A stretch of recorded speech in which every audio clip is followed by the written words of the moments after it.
आपका बचा क्या? कुछ भी नहीं बचा। बस आपको इसी तरीके से प्रैक्टिस करना है, जो जो लेसन बताएं और जैसे जैसे बताएं, सिर्फ अगर आप उतना प्रैक्टिस कर लेते हो। दोस्तों, आप क्लास 12 के स्टूडेंट हो और आपको 16 फरवरी को हिंदी का पेपर देना है। अगर अभी तक आपने हिंदी में कुछ भी नहीं पढ़ा है तो ये वीडियो आपको हिंदी में 100 में 95 दिला सकता है, क्योंकि आज के इस वीडियो में हिंदी के पेपर में क्या आएगा, कैसे तैयार करना है और कहां से तैयार करना है, सिर्फ एक दिन में आप अपनी हिंदी की पूरी तैयारी कर सकते हो। जितने भी बच्चे इस वीडियो को देख रहे हैं, आप मुझे प्रॉमिस करो कि इस वीडियो को आप शुरू से अंत तक देखोगे। मैं आपसे प्रॉमिस करता हूं कि आपके एक एक क्वेश्चन को मैं क्लियर करूंगा, ताकि आप 2023 की बोर्ड परीक्षा में आपका पहला पेपर है हिंदी, आप इसमें 95 प्लस फोड़ कराओ। तो आपसे रिक्वेस्ट है, इस वीडियो को शुरू से अंत तक जरूर देखना। मैं आपको जैसे जैसे बता रहा हूं, सिर्फ आपको उतना ही तैयार करना है। सबसे पहले आपके पेपर में प्रश्न संख्या 3 दिए गए गद्यांश आधारित निम्नलिखित प्रश्नों का उत्तर दीजिए, जो 10 नंबर का आएगा। उसी में प्रश्न संख्या 4 रहेगा, दिए गए पदांश पर आधारित निम्नलिखित प्रश्नों के उत्तर दीजिए। तो आपको इसको कहां से तैयार करना है? जितने भी बच्चे इस वीडियो को देख रहे हैं, प्रश्न संख्या 3 और 4। तो सबसे पहले गद्यांश आधारित प्रश्न के लिए आपको सिर्फ 2 लेसन तैयार करना है, राष्ट्र का स्वरूप और अशोक के फूल। ये आपके लिए वेरी वेरी इंपॉर्टेंट लेसन है। अगर आप ये 2 लेसन तैयार कर लेते हो तो आपका गद्यांश वाला क्वेश्चन 10 नंबर कंफर्म हो जाएगा। और कैसे तैयार करना है अभी मैं आपको वीडियो के लास्ट में बताऊंगा। सेकंड आपका इसी में देगा पदांश आधारित प्रश्न, जो आपको 10 नंबर कराएगा। तो इसके लिए सबसे इंपॉर्टेंट चैप्टर है पवन दूतिका, कैकेयी के अनुताप, नौका विहार बापू के प्रति और गीत। अगर आप ये चैप्टर्स तैयार कर लेते हो तो आपका ये 10 नंबर सबसे इंपॉर्टेंट है, ये आपको पदांश पर 10 नंबर मिल जाएंगे। और जितने भी बच्चे इस वीडियो को देख रहे हैं, आपके गद्यांश में टोटल 4 चैप्टर है और पदांश में टोटल 7। तो गद्यांश व पदांश के लिए आपको सबसे पहले पाठ का नाम व लेखक का नाम आपको तैयार आना चाहिए, क्योंकि 2 नंबर उस पर आपको मिलेगा। तो जितने भी बच्चे इस वीडियो को देख रहे हैं, सबसे पहला काम प्रश्न संख्या 3 और 4 के लिए जितने भी आपके गद्य और पद के चैप्टर हैं और उनके राइटर के नाम, इसको आप एक अपनी कॉपी पर एक पेज पर लिख लो और डेली जब भी आप पढ़ो तो इसको एक बार जरूर रिवीजन कर लो। अब हम लोग डायरेक्ट आ जाते हैं, मैं बारी बारी एक एक क्वेश्चन को क्लियर करूंगा। प्रश्न संख्या 8, जिसमें आपका खंड ख शुरू होगा, जो दिया रहेगा दिए गए संस्कृत गद्यांशों में से किसी एक का ससंदर्भ हिंदी में अनुवाद। 7 नंबर आपको यहां पर मिलेगा। और फिर वहीं पर पूछेगा दिए गए पदांशों में से किसी एक का ससंदर्भ हिंदी में अनुवाद, यानी प्रश्न संख्या 8, 9 जो रहेगा संस्कृत गद्यांश और संस्कृत पदांश, इसमें आपको हिंदी में अनुवाद करना है। तो इसमें आपको सबसे पहले गद्यांश जो संदर्भ लिखोगे, इसमें आपको बताना रहेगा कि प्रस्तुत गद्यांश या प्रस्तुत पदांश हमारी पाठ्य पुस्तक संस्कृत दिदिशा के इस चैप्टर से लिया गया है। तो आपके टोटल संस्कृत में 6 लेसन है। तो इन 6 लेसन का नाम आपको तैयार आना चाहिए, क्योंकि आप जब संदर्भ लिखोगे तो आपको पाठ का नाम याद रहना चाहिए। क्लियर है? अब संस्कृत गद्यांश के लिए जो सबसे इंपॉर्टेंट चैप्टर आपको तैयार करना है, संस्कृत भाषाएं महत्वम, जातक कथा, महामना मालवी। आपके सभी के पास क्वेश्चन बैंक है। आप इन 3 चैप्टर में अभी जितने भी गद्यांश दिए हैं, एक बार उनकी प्रैक्टिस कर लो। और संदर्भ तो आप 2 नंबर का सिर्फ ऐसे बना सकते हो कि प्रस्तुत गद्यांश हमारी पाठ्य पुस्तक इस लेसन से लिया गया है। और कैसे पहचानना है ये भी मैं अभी आपको बता रहा हूं। अब बात करते हैं संस्कृत पदांश, जो आपका 7 मार्क्स करेगा। इसमें आपको सबसे मोस्ट इंपॉर्टेंट कह सकते हो, वेरी वेरी इंपॉर्टेंट आपके लिए है सुभाषित रत्नानी। इस लेसन को आपको कतई छोड़ के नहीं जाना है। इसमें जितने भी पदांश दिए इन सभी को आपको तैयार करना है। और जातक कथा में भी एक पदांश है, इसको भी आपको देख लेना है। अगर आप ये 2 लेसन का तैयार कर लेते हो तो ये 2 ऑप्शन रहेगा, जिसमें से एक करना है और एक ही आपको 7 नंबर दिलाएगा। तो सबसे इंपॉर्टेंट जो आपका 20 नंबर का गद्यांश पदांश था, इसमें कौन कौन से लेसन तैयार करने हैं, और संस्कृत गद्यांश पदांश 14 नंबर ये। अब बात करते हैं सबसे इंपॉर्टेंट जो आपका बहुविकल्पी प्रश्न रहेगा। ठीक है, सबसे पहले आपका बहुविकल्पी क्वेश्चन है। तो बहुविकल्पी क्वेश्चन के लिए बेटा आपको टोटल 10 क्वेश्चन आएंगे। ठीक है, तो इसमें आपको 10 क्वेश्चन के लिए क्या तैयार करना है? सबसे पहले आपको मैंने 300 क्वेश्चन कराए हैं, ठीक है, जो आपको पिछले 3 साल के हैं। तो उस वीडियो का लिंक मैं डिस्क्रिप्शन में दे दूंगा। उन 300 क्वेश्चन को आप प्रैक्टिस कर लिए तो आपके 3 साल के क्वेश्चन तैयार हो गए, पिछले 3 साल के। अब जैसे इसमें आपका मॉडल पेपर है शिक्षा के उद्देश्य निबंध के लेखक संपूर्णानंद जी, लल्लूलाल की रचना प्रेम सागर, पर्दा कहानी के लेखक यशपाल जी, आवारा मसीहा की रचनाकार विष्णु प्रभाकर जी, अब बाणभट्ट की आत्मकथा के लेखक हजारी प्रसाद द्विवेदी जी। तो इसी टाइप के क्वेश्चन पूछेंगे। तो जो भी आपने क्वेश्चन बैंक लिया है, एमसीक्यू क्वेश्चन देखो हर साल नए आते हैं, लेकिन अगर आपने 3 साल का तैयार कर लिया तो ये एमसीक्यू क्वेश्चन आपका तैयार हो जाएगा। तो इसके लिए 300 क्वेश्चन मैंने करा है वो, और जो भी आपका क्वेश्चन बैंक है उसमें जितने क्वेश्चन दिए आप उसको प्रैक्टिस कर लो, ठीक है। तो प्रश्न संख्या 1 एमसीक्यू क्वेश्चन, तीसरा मैंने बता दिया कैसे तैयार करना है, चौथा।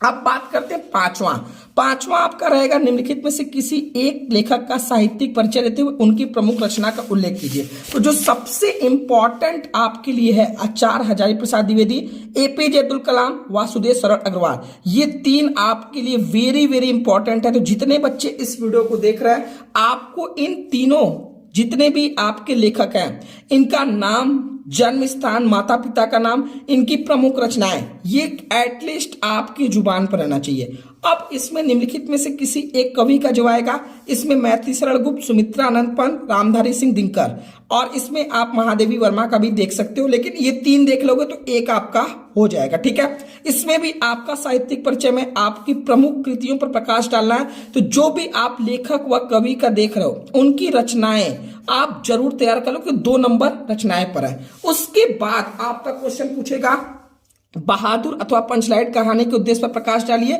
ध्रुव यात्रा कहानी। तो यानी कोई भी एक कहानी तैयार कर लो जिसकी आप उस कहानी का कथा वस्तु अपने शब्दों में आप एक बार देख लो, तो ये 5 नंबर आपका कंफर्म हो जाए, क्योंकि एक ही कहानी आपको तैयार करना है। खंडकाव्य के लिए क्या करें, खंडकाव्य के लिए जो भी आपके जिले में खंडकाव्य है, अगर उसमें कोई प्रमुख पात्र है तो उसका चलचित्र तैयार कर लो, नहीं तो उस खंडकाव्य के अपने शब्दों में एक बार उसका सारांश देख लो। तो ये खंडकाव्य के 5 नंबर आपके कंफर्म हो जाएंगे, ठीक है। उसके बाद ये मैंने आपको बता दिया संस्कृत में कौन कौन से लेसन तैयार करने हैं। इसके बाद आपका शुरू हो जाता है प्रश्न संख्या 9 मुहावरे। तो देखो हिंदी व्याकरण के लिए आपको क्या करना है, ठीक है। हिंदी व्याकरण के लिए मैंने एक मैराथन लिया है जिसमें मैंने आपको पिछले 3 साल के क्वेश्चन कराए हैं। तो हिंदी व्याकरण के लिए एक वो वीडियो तैयार कर लो। बाकी आपको क्वेश्चन बैंक में जितने मुहावरे, संधि विच्छेद, पर्यायवाची दिए, जैसे इसमें से सिर्फ एक ही करना है, तो इसमें से एक नहीं कर लोगे, ये बहुत ईजी आता है, इसको आप बहुत आराम से कर सकते हो। तो जितने भी आपके क्वेश्चन बैंक में मुहावरे दिए, संधि विच्छेद दिए, सिर्फ आप क्वेश्चन बैंक में जो दिए हैं सिर्फ उतना ही आप तैयार कर लो तो आपका काम हो जाएगा, ठीक है। अब जैसे यहां पर देखो निम्नलिखित शब्दों में से किसी एक शब्द के 2 अर्थ लिखिए, अंबर, पट, विधि, नाक, जैसे सर्प और हाथी, तो किसी एक का लेकर निम्नलिखित वाक्यांशों के लिए एक शब्द जो आंखों के सामने हो, प्रत्यक्ष, जानने की इच्छा, जिज्ञासु। तो ये बहुत ही इजी आएगा, व्याकरण आप बहुत आराम से कर सकते हो। उसके बाद आप क्या तैयार कर लो, क्वेश्चन नंबर 12 जो रहेगा रस, छंद, अलंकार। तो रस, छंद, अलंकार के लिए सबसे पहले जो भी आप रस, छंद, अलंकार तैयार करो उसके उदाहरण आप जरूर तैयार करो, क्योंकि उदाहरण पर आपको एक एक नंबर मिलेगा। अब जैसे वीर रस अथवा हास रस का स्थायी भाव, श्लेष अथवा उत्प्रेक्षा अलंकार का लक्षण अथवा उदाहरण, दोहा अर्थात सोरठा छंद का मात्रा सहित लक्षण तथा उदाहरण। अब आपने रस, छंद, अलंकार करने के बाद आप पत्र कौन सा तैयार करो, बैंक में खाता खोलने के लिए बैंक प्रबंधक को आवेदन पत्र, या फिर इसी को थोड़ा घुमा के पूछ सकता है कि बैंक में लोन लेने के लिए आपको प्रार्थना पत्र लिखना है। दूसरा, आपको शहर में फैली संक्रामक बीमारी की तरफ जिलाधिकारी का ध्यान आकर्षित करने के लिए आवेदन व प्रार्थना पत्र लिखना है। तो मैंने 20 मिनट में आपको पत्र लिखना बताया, उस वीडियो को देख लो, उसका पूरा फॉर्मेट बताया। तो ये दोनों पत्र आपका तैयार हो गया। उसके बाद निबंध को आपको कैसे लिखना है उसको भी मैंने 20 मिनट बताया। आपको निबंध को किस किस टॉपिक पर तैयार कर लेना है, बेरोजगारी की समस्या, आतंकवाद की समस्या, वृक्षारोपण का महत्व, ये 3 तो आपके लिए वेरी इंपॉर्टेंट है, ठीक है। और 2 मैंने आपको और बताया, दहेज प्रथा एक बताया है, वो भी एक बार देख लेना, ठीक है। तो निबंध के लिए आपको बनाकर लिखना है। इसके लिए आप क्या करो, जो मैंने बताया कैसे हेडिंग लगाओगे, कैसे सब हेडिंग लगाओगे, क्या क्या इंपॉर्टेंट चीजें इसमें ऐड करोगे, तो ये सारी चीजें आप इस निबंध में ऐड कर लो। यानी जितने भी बच्चे इस वीडियो को देख रहे थे, ठीक है, सबसे पहला पॉइंट मैंने आपको बोला, कहानी के लिए सिर्फ कोई एक कहानी तैयार कर लो। खंडकाव्य के लिए जो भी आपके जिले में खंडकाव्य है उसका अगर कोई प्रमुख पात्र है, या फिर उस खंडकाव्य की कहानी, अपनी कथा वस्तु अपने शब्दों में उसको तैयार कर लो। तीसरा मैंने आपको बताया संस्कृत से जो आपका गद्यांश पदांश आएगा उसके लिए, ठीक है, उसके लिए सबसे पहले इंपॉर्टेंट पदांश के लिए सुभाषित रत्नानी, आप उसको तैयार कर लो, जातक कथा। और फिर आपका जो गद्यांश के लिए संस्कृत भाषा महत्वम, जातक कथा, महामना मालवी, ठीक है। उसके बाद मैंने जो आपका हिंदी वाला आएगा गद्य और खद्य से, उसका गद्यांश पदांश के लिए लेसन बता दिए, सिर्फ आप उसको एक बार नजर अपने क्वेश्चन बैंक से देख लो। उसके बाद मैंने आपको बता दिया कि जीवन परिचय और साहित्यिक परिचय किस किस लेखक का आपको तैयार करना है।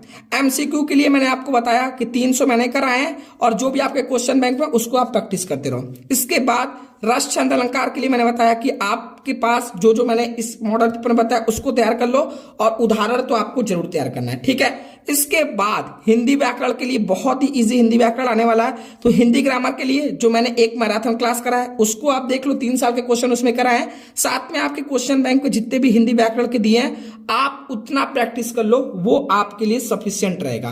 क्लियर है। अब मैंने आपको बताया पत्र के लिए कि पत्र के लिए आपको क्या करना है, आपको 2 पत्र तैयार करना है, एक बैंक में या तो लोन के लिए या तो बैंक में खाता खोलने के लिए, और दूसरा मैंने आपको बताया अपने नगर में फैली संक्रमक बीमारी को। तो दोनों मैंने आपको कराया, 20 मिनट में आप देख सकते हो क्या क्या लिखना है। निबंध के लिए मैंने आपको बताया कौन कौन से टॉपिक इंपॉर्टेंट है, तो निबंध आपको देख लो क्योंकि निबंध आपको बनाकर लिखना है, तो उसमें पॉइंट कैसे सब हेडिंग लिखोगे ये सारा पॉइंट देख लो। तो अब आपका बचा क्या, कुछ भी नहीं बचा, बस आपको इसी तरीके से प्रैक्टिस करना, जो जो लेसन बताएं और जैसे जैसे बताएं, सिर्फ अगर आप उतना प्रैक्टिस कर लेते हो तो आपकी पूरी तैयारी बहुत अच्छे से हो सकती है और इसमें आप बनाकर भी लिख सकते हो। आपको हिंदी के पेपर में 2 सबसे इंपॉर्टेंट पॉइंट याद रखना है कि हिंदी के पेपर में ऐसे को कभी शुरुआत नहीं करना है, और सेकंड क्वेश्चन को बहुत ही टाइमली करना है क्योंकि ये पेपर इजी रहता है लेकिन लेंथी रहता है, और सेकंड सबसे इंपॉर्टेंट बात है कि एक भी क्वेश्चन को छोड़कर नहीं आना है। तो जितने भी बच्चे इस वीडियो को देख रहे हैं, अभी मैं आपको गद्यांश पदांश को कैसे पहचानना है इसके लिए एक वीडियो लेकर आऊंगा। आपके लिए मैं 6-7 वीडियो भी लेकर आने वाला हूं जिससे आपको जो जो प्रॉब्लम है वो सारा कुछ क्लियर हो जाएगा। तो जितने भी बच्चे अभी तक हाथ पर हाथ धरकर बैठे हैं, जैसे मैं बताया उस तरीके से क्वेश्चन बैंक उठाओ और उस तरीके से प्रैक्टिस करना शुरू करो, क्योंकि मैं आपको बता सकता हूं पढ़ना आपको है। अगर आपको ये सारी चीजें के notes, important question, last year paper, ये सारा कुछ चाहिए तो आप शुभम क्लासेस का ब्रह्मास्त्र बैच ज्वाइन कर सकते हो, जिसकी फीस अभी सिर्फ 299 रुपए चली, जिसमें आपको वो सारी इंपॉर्टेंट चीजें कराई जाएंगी जो इंपॉर्टेंट आपके बोर्ड एग्जाम में आने वाला है। यानी कम टाइम में आप अपनी पूरी तैयारी कर सकते हो सभी विषयों के आखिरी एग्जाम तक। तो अगर आपको जुड़ना है तो आप गूगल प्ले स्टोर से शुभम क्लासेस ऐप डाउनलोड करके जुड़ सकते हो, नहीं तो आप इसी नंबर पर व्हाट्सअप कर सकते हो कि सर हमें आपके बैच में जुड़ना है। आप जैसे पेमेंट करोगे आपको बैच के अंदर जोड़ दिया जाएगा। तो जितने भी बच्चे इस वीडियो को देख रहे हैं, अगर आपको वीडियो पसंद आया तो वीडियो को लाइक करो। आपको इस किस टॉपिक पर आपको समस्या आ रही है कमेंट करो, उस पर मैं अगला वीडियो बना दूंगा। तो आज के लिए इतना ही, मिलते हैं नेक्स्ट वीडियो में, तब तक के लिए जय हिंद जय भारत।